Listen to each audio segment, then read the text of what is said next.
Η σημαία της Ευρωπαϊκής Ένωσης πολύ συχνά δεν ξέρουμε τι αντιπροσωπεύουν τα αστέρια και νομίζουμε ότι είναι τα κράτη. Έχει ενδιαφέρον, γιατί αυτό είναι ένα πρόβλημα πραγματικά νοημοσύνης. Τα κράτη ήταν 3, 6, 9, 10, 12, 15, 25 και 28. 27 και 28. Και ρωτάς, μα είναι δυνατόν να το πιστεύεις αυτό? Στην πραγματικότητα, στην Ευρωπαϊκή Ένωση, τα 12 αστέρια είναι οι 12 Απόστολοι. Για όσους δεν το ξέρουν, αρκεί να δουν πώς έγινε ο σχεδιασμός αυτής της σημαίας και να δουν ότι ο εφευρέτης της επηρεάστηκε από τον καθεδρικό ναό στο Στρασβούργο, όπου βλέπετε την Παναγία, γι' αυτό έχει μπλε φόντο. Το μπλε είναι το χρώμα της Παναγίας. Και αντί να έχει ένα φωτοστέφανο πάνω στα βιτρό, έχει 12 αστέρια. Και είναι Απόστολοι. Τώρα θέλω να το κάνετε αυτό σαν άσκηση, γιατί πολύ συχνά βλέπετε στην Ελλάδα την Ευρωπαϊκή Σημαία και την Ελληνική Σημαία μαζί. Πολλοί δεν καταλαβαίνουν ότι από τη μια πλευρά έχουμε την Παναγία με τους 12 Αποστόλους και από την άλλη έχουμε τον Χριστό. Δηλαδή, πιο χριστιανικό σύνθημα δεν μπορείς να βρεις, αλλά το πιο ωραίο είναι ότι εμείς οι ίδιοι δεν το ξέρουμε μερικές φορές. Έχει ενδιαφέρον όμως γιατί οι άλλοι το ξέρουν. Άρα γι' αυτό λέμε στη στρατηγική, όταν δεν ξέρεις τι αξίζεις, κοίτα πώς σε βλέπει ο άλλος. Δεν είναι ένα άλλο παράδειγμα πολύ κλασικό.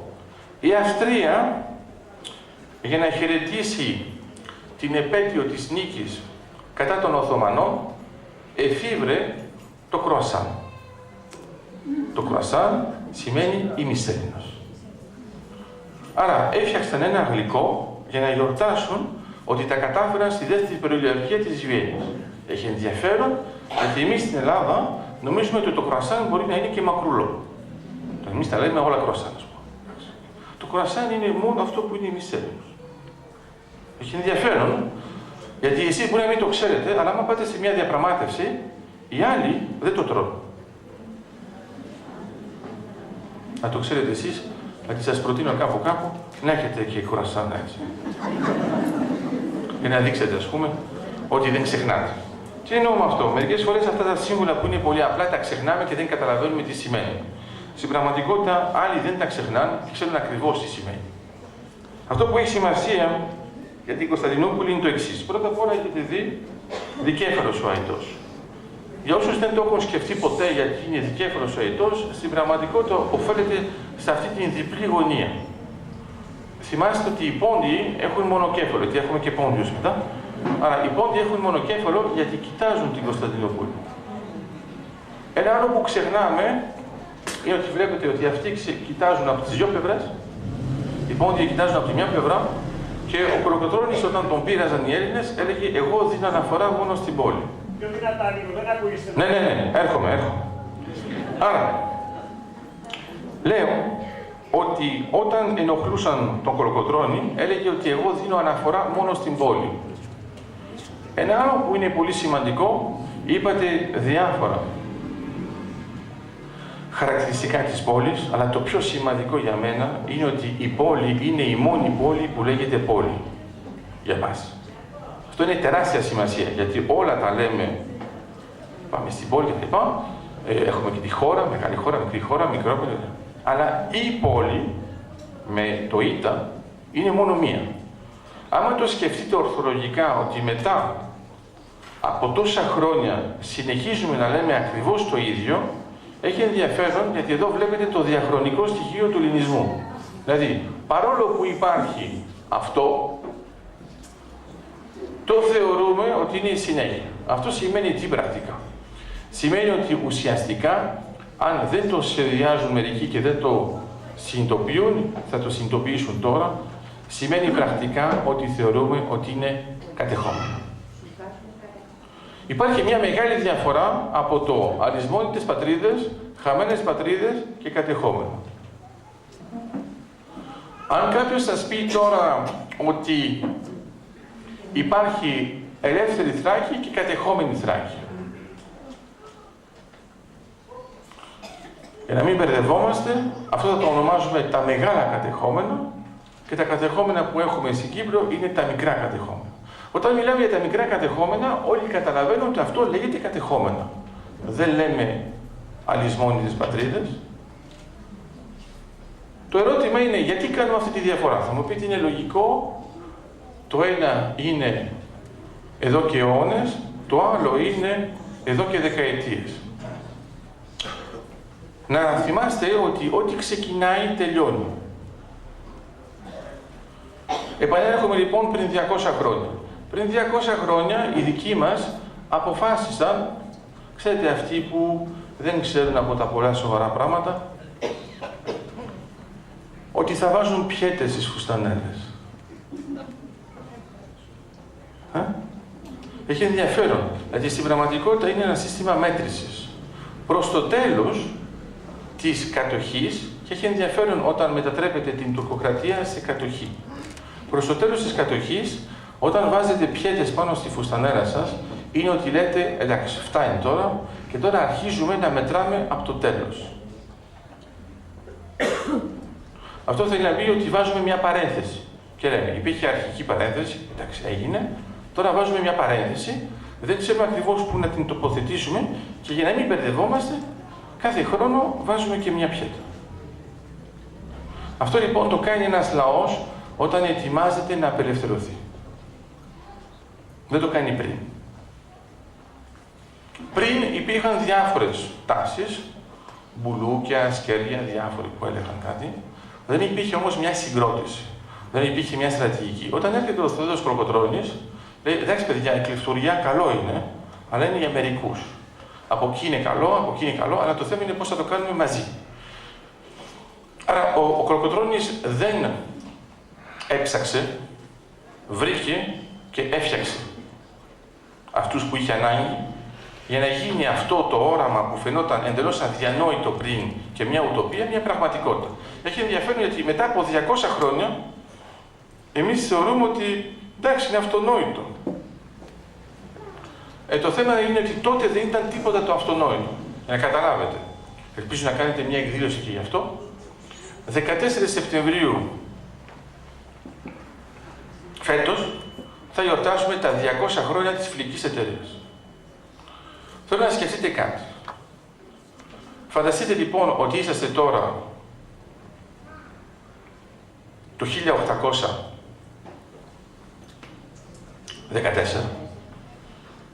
ότι φτιάχνουμε μια φιλική εταιρεία και λέμε ότι πάνω κάτω σε 7 χρόνια θα τα βγάλουμε πέρα. Ξέρετε πόσο αδιανόητο είναι αυτό? Αν σας το λέγαν τώρα, ότι ας πούμε το 2014 θα κάνουμε κάτι και το 2021, επειδή μας αρέσει η ημερομηνία, θα κάνουμε κάτι άλλο. Και θα λέγεις εσύ, τι άλλο μπορούμε να κάνουμε εκτός από αυτό που ζούμε ήδη? Είναι αυτό που κατάφεραν όμως πριν 200 χρόνια. Τώρα, για όσους νομίζουν ότι δεν είναι στους πρώτους, δεν πειράζει να θυμάστε ότι στη φιλική εταιρεία ο Κολοκοτρώνης ήταν το νούμερο 118. Άρα δεν ξέρουμε ποιος ήταν ο 119, ούτε ο 117 και μάλιστα διαφορούμε. Σημαίνει ότι όταν υπάρχει κάτι που γίνει καινούριο, θα έρθουν και άλλοι άνθρωποι που μπορεί να μην ήταν στους 3 ή στους 4. Μπορεί να είναι και στο 118. Απλώς επειδή το πνεύμα έχει αλλάξει, το ηθικό έχει αλλάξει, έρχονται άνθρωποι με άλλες ιδέες που θέλουν τώρα να υλοποιήσουν και να ρωτούνται πώς υλοποιείται. Στην αρχή υπάρχει πρώτα η ιδέα, μετά υπάρχει η στρατηγική, μετά υπάρχει ο στρατηγικός σχεδιασμός, μετά υπάρχει η επιχείρηση, μετά υπάρχει το τακτικό και μετά υπάρχει το αποτέλεσμα. Άμα το σκεφτείτε λοιπόν αυτό το πράγμα ορθολογικά, θα καταλάβετε το εξής. Αυτή την περίοδο ακούτε πάρα πολύ για θέματα του τύπου ΑΟΣ, τα οποία δεν τα πιάνετε εντελώς, σας λένε ότι είναι σημαντικό, δεν είναι σημαντικό, έχει πετρέλαιο, δεν έχει πετρέλαιο. Άρα αυτά είναι πολύ απλά, να σας θυμάστε, περιμένετε λίγο την επιστήμη. Άρα στην αρχή μας έλεγαν ότι δεν υπάρχει τίποτα, τώρα που κάναμε σεισμικές έρευνες, τώρα κανένας δεν βγαίνει να πει ότι δεν υπάρχει τίποτα. Άρα είναι απλώς θέμα χρόνου. Δεύτερον, να θυμάστε ότι με την ηλικία ΑΟΣ η Ελλάδα θα έχει το τετραπλάσιο σαν μέγεθος. Είναι μερικοί, ας πούμε, που δεν ξέρουν να απαντήσουν σωστά όταν τους λένε το Καστελόριζο είναι στο Αιγαίο ή στη Μεσόγειο. Και είναι γελίο, γιατί με το θέμα της ΑΟΣ τα θέματα αλλάζουν εντελώς. Είναι άλλη οπτική. Αυτό που έχει ενδιαφέρον είναι ότι η ΑΟΣ ακολουθεί όλα τα σχήματα που είπαμε πριν. Δηλαδή, όταν έχεις μικρά νησιά, όσο πιο μικρά είναι, όσο πιο μακριά είναι, τόσο καλύτερο είναι. Αν σκεφτείτε τώρα ότι όλα αυτά που ονομάζουμε άγονες γραμμές είναι εκεί που ο ελληνισμός αποφάσισε να μείνει. Γιατί? Γιατί ο ελληνισμός έχει καταλάβει ένα πράγμα που φαίνεται παράδοξο. Πρώτον, ότι ένα βουνό είναι κάθετη θάλασσα. Και ότι μία θάλασσα είναι οριζόντιο βουνό. Τι λέω με αυτό? Άμα κοιτάζετε πού πηγαίνουν οι καλόγεροι στα μετέωρα, δεν πήγαν εκεί πάνω έτσι για πλάκα. Δεν είχαν μπατιμομπίλ. Πήγαν εκεί πέρα γιατί είναι το πιο δύσκολο σημείο, προσέξτε όμως, το πιο δύσκολο σημείο χωρικά για να είναι το καλύτερο σημείο χρονικά. Αν σκεφτείτε λοιπόν που έχει πάει ο ελληνισμός, έχει πάει σε όλα τα νησιά, που κανονικά εσείς λέτε, μα γιατί πας εκεί, πώς θα ξαναφύγεις? Και είναι αυτό το θέμα. Τα νησιά μέσα στη θάλασσα προστάτευσαν τον ελληνισμό και γι' αυτό ο ελληνισμός είναι ακόμα εδώ. Εξηγώ πιο λέγα. Η Αρμενία λεγόταν παλαιότερα η χώρα των τριών θαλασσών. Η Αρμενία τώρα δεν ακουμπάει ούτε μία θάλασσα. Και το πρόβλημά της ποιο είναι? Είναι ότι η Αρμενία ήταν μόνο ξηρά. Η Ελλάδα, επειδή είναι φτιαγμένη με αυτά τα νησιά, εμείς όλοι έχουμε την εντύπωση ότι δεν είναι πολύ σημαντικά. Στην πραγματικότητα είναι η μεγαλύτερη ασπίδα που έχουμε εδώ και αιώνες. Εδώ και αιώνες. Δηλαδή, εχθροί μας έφτασαν στο σημείο να μαστιγώνουν τη θάλασσα για να εκδικηθούν. Και το γεγονός είναι πολύ απλό και εξηγείται, είναι ότι η θάλασσα χρειάζεται νοημοσύνη. Δηλαδή, ακόμα και να είσαι πολύ έξυπνος, πάνω στη θάλασσα μπορείς να πνίγεις. Ενώ στην ξηρά, ακόμα και κόπανος να είσαι, είναι δύσκολο να πεθάνεις μόνο από την ξηρά. Άρα, υπάρχουν λοιπόν λαοί που έχουν επενδύσει πάνω σε αυτή τη δυσκολία που είναι η θάλασσα και να ξέρετε ότι ένας καλός καπετάνιος δεν είναι αυτός που νικάει τη θάλασσα. Είναι αυτός που ξέρει ότι να μην πει στη θάλασσα. Γιατί η θάλασσα έχει άλλη δύναμη. Άρα όσο και να το ξέρεις, μερικές φορές πρέπει να πεις, παιδιά, σήμερα δεν βγαίνουμε. Ενώ αυτός που δεν έχει ιδέα βγαίνει και πνίγεται. Η θάλασσα είναι ένα κυρίαρχο σημείο μιας στρατηγικής και πρέπει να καταλάβουμε το εξής. Κύπρος έχει σχέση με τη θάλασσα? Ναι. Ο Πόντος έχει σχέση με τη θάλασσα? Ναι. Η Μικρά Ασία έχει σχέση με τη θάλασσα? Ναι. Η Βόρειος Ήπειρος έχει σχέση με τη θάλασσα? Ναι. Έχει ενδιαφέρον, γιατί ενώ μιλάμε για άκρες, είμαστε πάντοτε κοντά στη θάλασσα. Άρα κάτι καταλαβαίνουμε εδώ και αιώνες, ότι υπάρχει κάτι το πολύ σημαντικό, η θάλασσα σε προστατεύει. Και επειδή το είπατε πολύ ωραία και για την Κωνσταντινούπολη, να θυμάστε ότι υπήρχαν τα κομμάτια τα θαλάσσια και της ξηράς. Άμα κοιτάξετε πώς ήταν φτιαγμένα τα τείχη, δεν είναι φτιαγμένα όπου να είναι φτιαγμένα ακριβώς πάνω στη γωνία και είναι πάνω στη θάλασσα.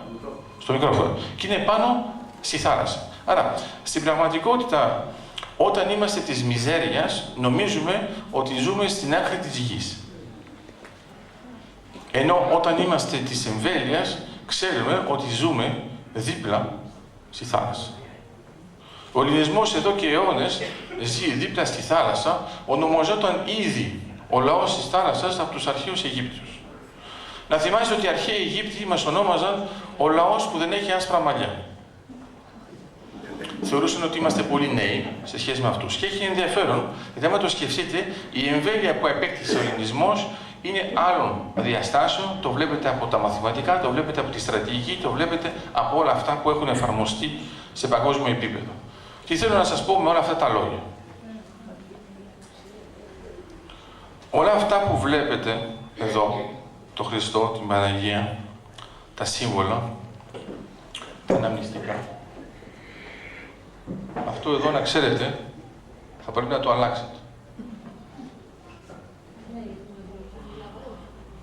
Ναι, το λάβα.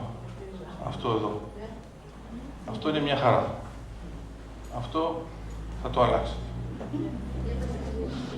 Θα σας πω μετά. Το θέμα είναι, πρώτον, τα μόνα κατεχόμενα που μας δυσκολεύουν είναι εδώ. Όποιος παίρνει την απόφαση ότι σκέφτεται ελεύθερα, επειδή είναι του ελληνισμού, τότε πράττει ελεύθερα. Και όταν πράττει ελεύθερα, είναι πολύ επικίνδυνος για τη βαρβαρότητα. Έχουμε υποστεί ακόμα και γενοκτονίες και είμαστε ακόμα εδώ, που σημαίνει ότι είμαστε ένας λαός που επέζησε. Είναι τεράστιο θέμα αυτό. Είναι τεράστιο θέμα. Γι' αυτό σας λέω ότι σημασία είναι σταματήστε τα όνειρα. Σταματήστε τα κλάματα. Σκεφτείτε το όραμα. Επειδή δυσκολεύεστε, κοιτάξτε το επαιτειακά. Σκεφτείτε φέτος τη φιλική εταιρεία, σκεφτείτε σε 7 χρόνια την επανάσταση. 200 χρόνια διαφορά. Πρέπει να καταλάβουμε το εξής. Όταν έχεις την βαρύτητα της μνήμης ως ελληνισμός, δεν σε δυσκολεύουν ούτε οι αιώνες. Πρέπει να σκεφτείτε ότι μερικοί, να μην πω όλους, γεννήθηκαν σε αυτά τα 400 χρόνια Τούρκοι, έζησαν Τούρκοι, πέθαναν Τούρκοι και ήταν Έλληνες. Είναι τεράστιο θέμα αυτό. Άρα ξέρετε, όταν εμείς κοιτάζουμε συνεχώς τα χαρτάκια μας, την εφορία μας, το οίκα μας, το κέφι μας κτλ. Και λέμε ότι όλα αυτά οργανώνονται πάνω σε αυτό, έχει ενδιαφέρον να σκεφτούμε ότι πώς τα είδε ο ελληνισμός. Όλα αυτά είναι λεπτομέρειες. Πρέπει να σας δώσω ένα άλλο παράδειγμα λεπτομέρειες. Όταν θα πάτε στην Αγία Σοφιά, για αυτούς που δεν έχουν πάει, ελπίζω να έχετε οργανώσει κάτι εσείς. Έχετε. Μπράβο. Την επόμενη φορά θα πάτε κάπως διαφορετικά. Θα θυμηθείτε το εξής. Η Αγία Σοφιά είναι ακόμα εδώ. Προσπάθησαν να κάνουν κάτι δίπλα και να είναι πιο ψηλό από αυτό, ενώ υπήρχαν 11 αιώνες διαφορά, κατάφεραν να κάνουν κάτι που είναι πιο κοντό. Και γι' αυτό το λόγο του έκοψαν και τον Τουρλούλο, τον αρχιτέκτονα. Αν κοιτάζετε την Αγία Σοφιά ως μνήμη πέτρας, αυτό που είναι πιο εντυπωσιακό είναι το εξής. Όλα αυτά είναι ακόμα εκεί που ήταν όπως ήταν. Όταν μπαίνετε μέσα, έχετε ραντεβού με τους αιώνες. Σας έχουν βάλει μερικά πιχλιμπίδια μέσα. Σας ενοχλούν αυτά. Λέτε, όχι, γιατί τα έβαλαν. Πρέπει να καταλάβετε, οι γυναίκες το καταλαβαίνουν καλύτερα, αυτά είναι πράγματα που μετά όταν ξεντίνεσαι δεν υπάρχουν. Η Αγία Σοφιά όμως δεν ξεντίνεται ως δομή. Άρα, αν φανταστείτε ότι η Αγία Σοφιά είναι εδώ και αιώνες, άθικτη, σαν δομή, που είναι ένα κατασκεύασμα πραγματικά που έχει ξεπεράσει πολλά όρια στο θέμα της αρχιτεκτονικής, γιατί βέβαια ήταν και οι δύο ιδιοφυείς, είναι ακόμα εδώ και το μόνο που κατάφεραν να πούν είναι ότι εντάξει, άμα βάλουμε μερικά στρόγγυλα, που ξέρετε ότι ακόμα και το στρόγγυλο είναι το Αρχιμίδη, τέλος πάντων, άμα τα βάλουμε αυτά τα πιχλιμπίδια, αλλάζει. Είναι αστείο γιατί θυμίζει ένα παιδάκι που έχει βάλει μεταμφίαση και νομίζει ότι έχει αλλάξει. Και εσείς το βλέπετε.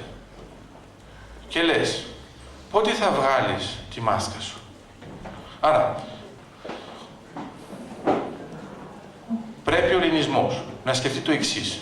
Είμαστε εδώ και αιώνες γιατί δεν γονατίσαμε. Θυμάστε την φράση του Ρίτσου. Για να σε γονατίσουν πρέπει να γονατίσεις. Εμείς δεν το έχουμε μάθει αυτό. Άρα, έχουμε εδώ και αιώνες που στεκόμαστε όρθιοι. Έχουμε εδώ και αιώνες που η Αγία Σοφιά περιμένει. Και είναι μερικοί από εμάς που δεν το έχουν καταλάβει ακόμα.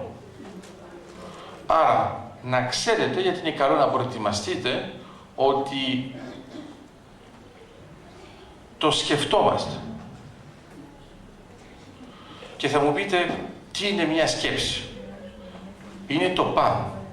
Γιατί εφόσον το σκεφτείς ότι αυτό γίνεται, το κάνεις. Άρα θα ήθελα να τελειώσω με ένα ανέκδοτο του Μαρσέλ Πανιόλ, πολύ απλό. Είναι ένα χωριό όπου υπήρχαν μόνο σοφοί και ήξεραν ότι κάτι δεν γινόταν. Μια μέρα ήρθε ένας τρελός και αυτός δεν το ξέρε ότι δεν γίνεται και το έκανε. Άμα εξετάσετε πώς μας βλέπουν οι βάρβαροι, μας βλέπουν ως τρελούς. Γι' αυτό το κάνουμε εδώ και τόσους αιώνες. Καλή συνέχεια λοιπόν, θα τα ξαναπούμε. Να είστε καλά.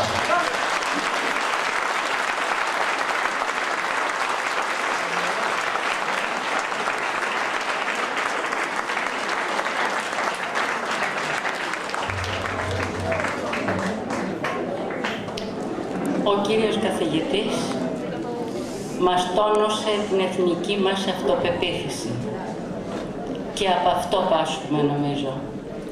Έχουμε τη θεϊκή τρέλα, αυτή τη μανία των Ελλήνων που τους κράτησε όρθιους σε αυτό το ξερόβραχο, σε αυτή την ακρονυχίδα της Ευρώπης αναμεσής 3 θάλασσες και 3 υπήρους και δεν χαθήκαμε τόσα χρόνια και σε πείσμα των καιρών, όχι δεν θα χαθούμε, ούτε τώρα.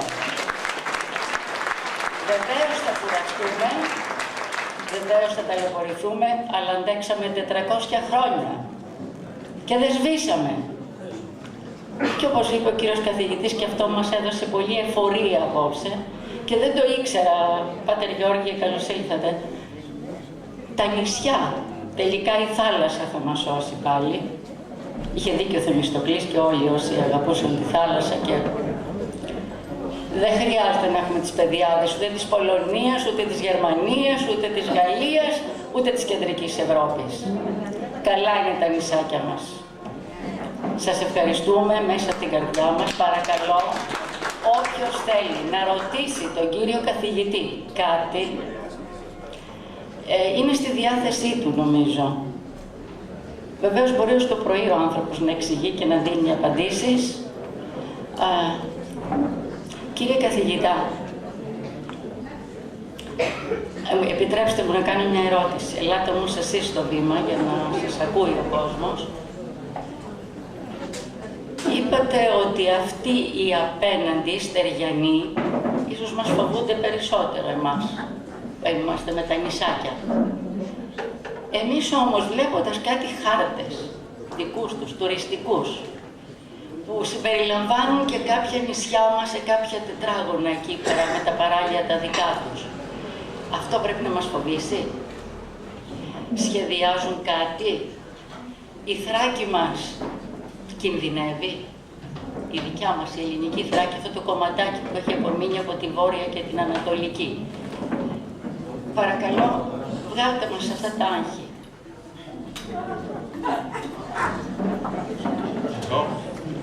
Αυτό δεν έχει πρόβλημα.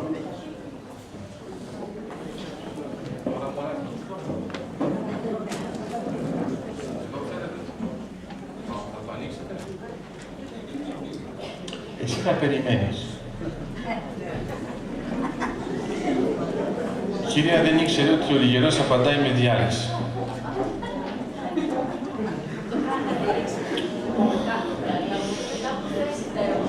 Λοιπόν, πρώτα απ' όλα να μην ξεχνάτε ότι οι ασκήσεις επί χάρτου δεν μας φοβίζουν ποτέ. Δεύτερον, να ξέρετε ότι αυτά τα προβλήματα προέρχονται από μία ανάγνωση λανθασμένη ακόμα και από τους δικούς μας από τη συνθήκη της Λοζάνης. Η συνθήκη της Λοζάνης δεν οριοθετεί σύνορα, οριοθετεί μόνο όρια. Και λέει ότι οτιδήποτε είναι πέρα από τα 3 ναυτικά μίλια δεν είναι στην Ανατολή. Τα αφορά τα νησιά. Άρα, δεν εξασφαλίζει καν ότι είναι ελληνικό. Γιατί εκείνη την περίοδο, αν θυμάστε καλά, ήταν και το Ιταλικό στα Δωδεκάνησα. Θα σας δώσω ένα παράδειγμα ιστορικό, πρόσφατο. Για τα οικόπεδα που είναι για εξερεύνηση υδρογοναθράκων, η Τουρκία έχει βάλει χάρτες. Το 2009 έβγαλε έναν χάρτη, ο οποίος είχε τεράστια οικόπεδα του μεγέθους της Κύπρου. Το 2012 έβαλε έναν άλλο χάρτη, ακόμα πιο μεγάλο. σε κάποια φάση εμείς, όταν τελειώσαμε τις εκλογές, γιατί όπως θυμάστε, ο ελληνισμός έχει κάνει τη δημοκρατία για να περνάει η ώρα. Ναι. Άρα, η ιδέα ποια είναι, μην το φαίνεται στραβά. Τι εννοώ με αυτό. Όλοι αυτοί που κάνουν πράγματα που είναι με βαρβαρότητες, όλοι βιάζονται. Εμείς είμαστε με την καθυστέρηση. Δηλαδή σιγά σιγά, και γι' αυτό το ξέρουν βέβαια και οι παπάδες μας, εμείς θα πάμε τελευταίοι. Γιατί ακόμα και εκεί θα αργήσουμε. Λέω λοιπόν ότι όσο αφορά αυτό το θέμα, τι γίνεται. Εμείς κάναμε ρηματική διακοίνωση και είπαμε είναι απαράδεκτο στο θέμα της φαροκρηπίδας να βγάζετε αυτούς τους χάρτες. Τώρα θέλω να δείτε την ανταπόκριση από την υψηλή στρατηγική, η οποία τα προβλέπει όλα και είναι διαχρονική. Η Τουρκία είπε θα κάνουμε και εμείς το ίδιο. Άρα εμείς κάναμε ρηματική διακοίνωση, τη στείλαμε στον ΟΗΕ, ο ΟΗΕ την πήρε και την έκανε αποδεκτή και είπε στην Τουρκία, πού είστε. Απαντάει η Τουρκία και εγώ κάνω ρηματική διακοίνωση και τώρα εδώ είναι το κερασάκι γιατί βλέπω ότι μερικοί από εσάς δεν ξέρουν ακριβώς τι είναι. Και απαντάει ο ΟΗΕ, μα πώς μπορεί να μας στείλετε ρηματική διακοίνωση αφού δεν έχετε καν υπογράψει το δίκτυο της θάλασσας. Και απορρίφθηκε. Τι εννοώ με αυτό. Τέτοιο χάρτη μπορώ να σας δείξω, έχω διάφορους. Να ξέρετε, από το 1982 και μετά, η Τουρκία δεν εκδίδει ποτέ χάρτη που έχει την Ελλάδα και την Τουρκία ταυτόχρονα. Με σύνορα. Ξέρετε γιατί? Γιατί ποντάρει στο γεγονός ότι σίγουρα θα τις δώσουμε περισσότερο. Αυτό είναι το απίστευτο της υπόθεσης, γιατί είναι αυτές που γίνονται οι διαπραγματεύσεις. Αυτό που θέλω να σας πω είναι ότι όταν κάποιος σας φοβερίζει και σου λέει μην κάνεις αυτό, γιατί θα σε σπάσω στο ξύλο, είναι πιο χαμηλό το επίπεδο από αυτό που λέει. Γιατί αν είχε αυτό το επίπεδο, θα σε έσπαζε στο ξύλο κατευθείαν. Αν είχε ακόμα πιο ψηλό επίπεδο, εσύ ούτε καν θα τολμούσες να το σκεφτείς, γιατί θα ήξερες ότι θα σε σπάσει στο ξύλο. Εδώ λοιπόν τι γίνεται. Στην πραγματικότητα αρέσει πάρα πολύ στην Τουρκία να εκδίδει διάφορους χάρτες, να γίνεται ένα σούσουρο. Μετά εμείς μιλάμε για ολόκληρη ανάλυση πάνω σε αυτό το θέμα. Είναι όλο αυτό απλώς επικοινωνιακό και για εσωτερική κατανάλωση και εμείς το συζητάμε λες και είναι και σοβαρό. Λοιπόν, αναγκαστήκαμε να διαβάσουμε το υποτίθεται μεγάλο κείμενο στρατηγικό βάθος, το οποίο μάλλον έχει ένα τυπογραφικό λάθος και θα πρέπει να λεγόταν στρατηγικό λάθος. Γιατί έχει ιστορικά λάθη, έχει μαθηματικά λάθη, έχει γεωγραφικά λάθη και βέβαια εμείς τι κάνουμε. Είναι πολύ απλό. Όταν δεν κάνεις τίποτα, λες ότι ο ηθρός σου είναι πολύ μεγάλος. Και όταν κάνεις κάτι, βλέπεις ότι ξαφνικά ανταποκρίνεται διαφορετικά. Άρα, αυτό που πρέπει να θυμόμαστε για να ξεκαθαρίσουμε. Αυτά που έχουμε τα νησιά είναι πολύ απλά. Τα νησιά είναι ελληνικά. Η ΑΟΣ υποστηρίζει τα νησιά και γι' αυτό ενοχλεί η ΑΟΣ. Δεν είναι ότι είναι η ΑΟΣ που ενοχλεί. Στην πραγματικότητα η Τουρκία θα ήθελε να πάρει το Αιγαίο, να τραβήξει τον 25ο μεσημβρινό έτσι και να πει δεξιά είναι δικά μου, αριστερά είναι δικά σας. Λοιπόν, επειδή δεν μπορεί να το κάνει από 1974, βάζει αυτούς τους χάρτες. Εμείς κάθε φορά όταν έχουμε νέους μαθητές, κοιτάζουμε αυτό το χάρτη πρώτη φορά και λέμε πω τι έγινε. Αυτό που έχει ενδιαφέρον είναι να σκεφτείτε ότι οι χάρτες καταγράφουν την ιστορία, δεν την δημιουργούν. Όταν δεν μπορείς να δημιουργήσεις ιστορία, κατασκευάζεις χάρτες. Είναι σημαντικό, είναι το εξής. Ο ελληνισμός είναι του χρόνου και όχι του χώρου. Όλες αυτές οι ζωγραφιές που βλέπουμε εμείς, τους εξετάζουμε ακριβώς όπως όταν πηγαίνετε σε ένα νηπιαγωγείο και βλέπετε ζωγραφιές και όλοι σας λένε ότι είναι πολύ ωραίες. Αν ήταν, θα το ξέραμε. Άρα, να μην σας ανησυχεί αυτό, να μην έχετε άγχος και αν έχετε πρόβλημα με το άγχος, να θυμάστε το εξής ανέκδοτο. Είναι λοιπόν ένας άντρας και μια γυναίκα στο σπίτι τους και προσπαθεί να κοιμηθεί, ο άντρας είναι στο κρεβάτι τους βέβαια Και εδώ παραδόξως δεν έχουν μουρμούρα, αλλά είναι ο άντρας που δεν μπορεί να κοιμηθεί. Και του λέει η γυναίκα του, γιατί δεν μπορείς να κοιμηθείς.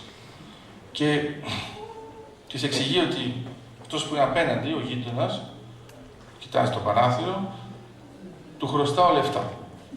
Γι' αυτό δεν μπορώ να κοιμηθώ. Άρα λέει η γυναίκα τίποτα άλλο, όχι. Αυτός ξαφνιάζεται, σηκώνεται η γυναίκα, ανοίγει το παράθυρο και λέει απέναντι. Δεν θα σου δώσουμε τίποτα. Κλείνει το παράθυρο, ξανακάθεται, λέει τώρα αυτός δεν θα κοιμηθεί.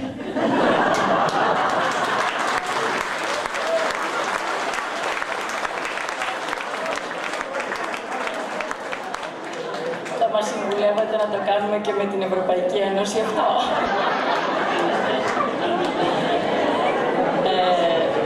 Η βραδιά θα κλείσει με ένα πολύ ωραίο χορευτικό σχήμα. Ναι, μία ερώτηση. Ελάτε, κυρία Παπαδοπούλου. Ώσπου να έρθει η κυρία Παπαδοπούλου στο μικρόφωνο, θα πω ότι η βραδιά συνδιοργανώθηκε από κοινού με τους άλλους δύο συλλόγους, γιατί ο Μάιος έχει μια πολύ μεγάλη βαρύτητα.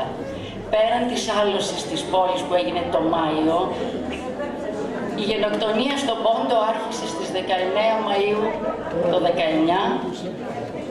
και το πρωτόκολλο της Κέρκυρας περί αυτονομίας της Βορείου Ηπείρου το 1917 έγινε και αυτό το Μάιο. Αλλά νομίζω θα μας τα πούν οι υπεύθυνοι των άλλων δύο συλλόγων. Ελάτε, κύριε Παπαδοπούλου. Μόνο ένα λεπτό.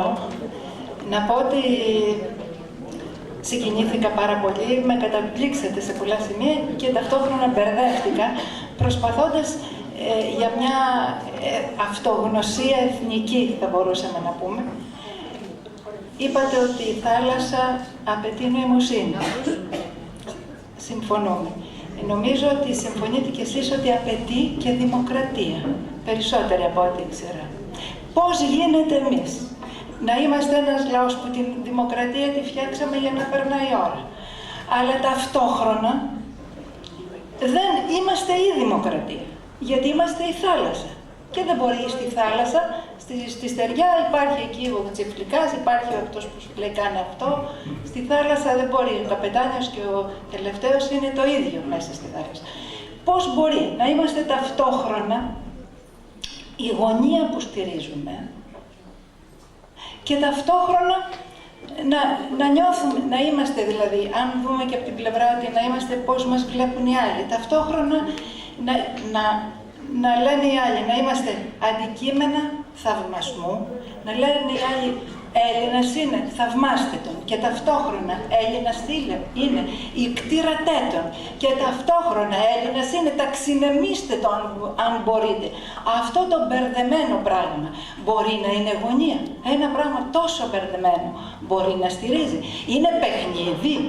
Είναι αυτό που είπε ο Νίτσε, ότι είμαστε εμβρηθείς, είμαστε επιπόλαιοι από εμβρήθεια. Πώς το βλέπετε? Τώρα το λέω έτσι λίγο φιλολογικά, λίγο θεωρητικά, αλλά δεν μπορώ να καταλάβω τι από όλα είμαστε, δηλαδή, πού πατάμε.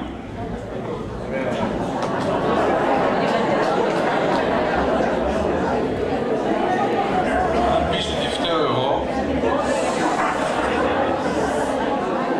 θα ανεβούμε. Λοιπόν, για την κυρία, ας καθίσει πρώτα.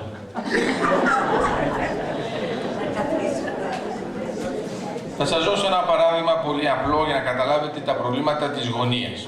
Η γωνία είναι φτιαγμένη για να είναι σαν σφήνα. Δηλαδή μια σφήνα, το πρόβλημά της ποιο είναι? Είναι ότι την πιέζουν από παντού, εντάξει, και επειδή είναι σφήνα, αυτό που σπάζει δεν είναι σφήνα, είναι ο βράχος. Άρα, να θυμάστε το εξής, επιπλέον το λέω τώρα και ξέρετε. Να θυμάστε το εξής, είναι πολύ απλό για να μην σας μπερδεύω με φιλολογικά, γιατί μπερδευτήκατε μόνοι σας με τα φιλολογικά. Να θυμάστε για τα φιλολογικά ότι όταν οι Έλληνες κάνουν φιλολογία είναι ότι έχουν ένα πρόβλημα στη φιλοσοφία. Εμείς είμαστε στη φιλοσοφία. Άρα αφήστε το φιλολογικό, γιατί αυτό μας μπερδεύει. Φιλοσοφικά και με νοητικό σχήμα της στρατηγικής. Όταν έχετε πετραδάκια μέσα στο παπούτσι σας και περπατάτε, πατάτε στα περπαδάκια, πατάτε, τα καταπατάτε, αλλά πονάει το πόδι σας. Και η μόνη λύση είναι να βγάλετε το παπούτσι.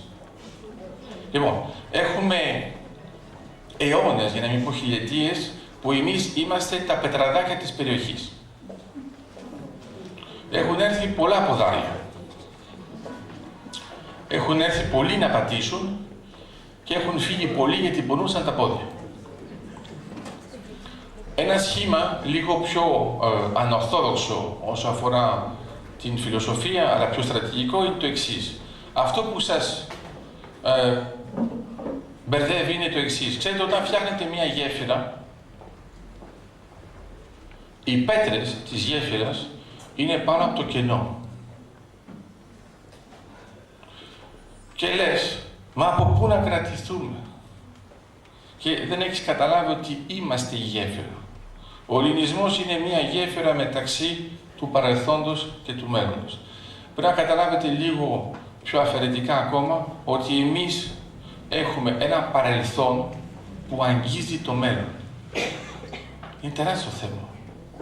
Είναι μερικοί που δεν έχουν παρελθόν και προσπαθούν να φτιάξουν ένα μέλλον. Εμείς το έχουμε. Είναι τεράστιο. Δεν είναι μόνο γέφυρα, αν θέλετε, είναι ολόκληρο υδραγωγείο. Και κάθε πέτρα πάνω στο υδραγωγείο λέει, εγώ νιώθω σφινωμένη. Εγώ νιώθω ότι από κάτω μου δεν έχει κανένα.